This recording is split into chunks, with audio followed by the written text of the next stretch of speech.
What's up, Skywatchers? What is up indeed?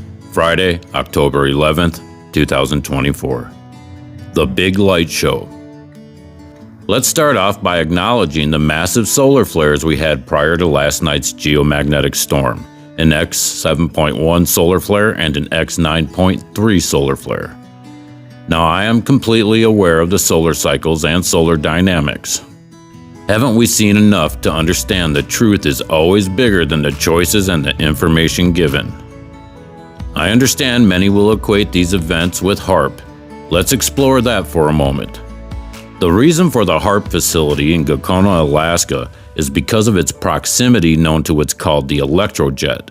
This is where the sun's streaming charged particles enter into the ionosphere and interact with the Earth's magnetic field, colliding at very high speeds to create the northern lights. Scientists have figured out how to manipulate this area of the atmosphere. They have shown us many times by creating artificial aurora and artificial air glow. They also use a process called space radiation remediation, used to drain high-energy electrons from the radiation that surrounds the outer reaches of our atmosphere. While HAARP is still active today, we no longer need this to accomplish many of these disasters that we see. They can use techniques such as virtual antennas by deploying stratospheric aerosols across large sections of the continent, and then applying ground facilities like HAARP, SuperDARN, particle accelerators, supergiant space telescopes, incoherent scatter array radars, Gwen towers, SBX, and they can also ionize the atmosphere with NEXRAD. If you're unfamiliar with any of these facilities, you should look them up. I will probably make a future video where I discuss each facility and their locations. Let's go a little deeper.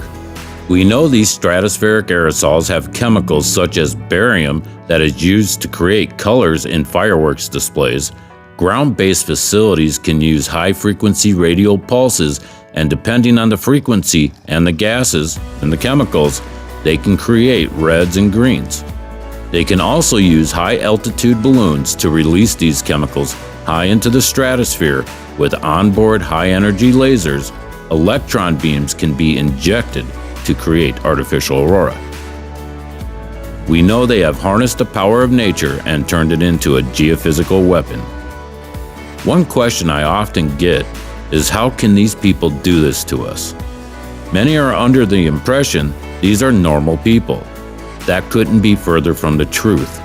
The system in which we live, from our societal structures, our education, our financial institutions, our healthcare institutions, government structure, and so on, were set up by a handful of controlling families during the last Great Reset.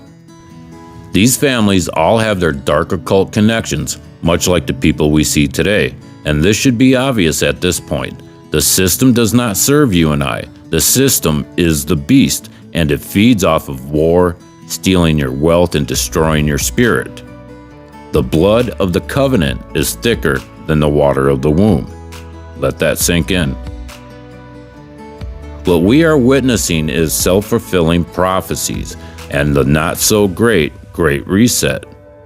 Now, their number one goal right now is to divide us. It makes their job easier. Let's resist the urge to hate one another and find ways that we can come together.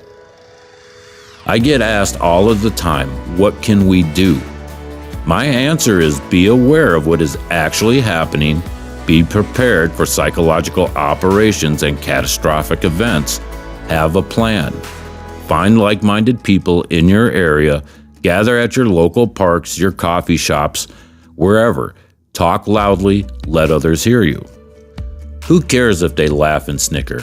Have anti-geoengineering shirts and banners. And if I can get enough of you viewers over to my YouTube channel, I can open up a store where I can make these products for you. But I need your help for that. I do have to say, we have developed quite a team on this channel.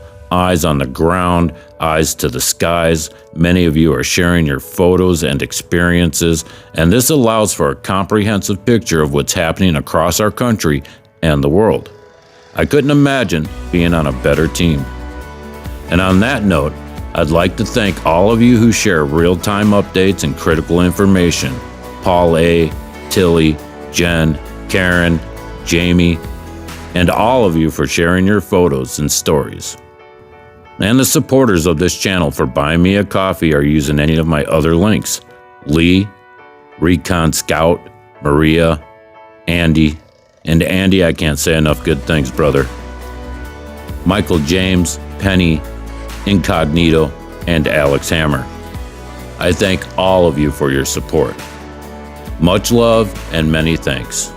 Okay, my friends, stay aware, be prepared, and until next time, keep looking up.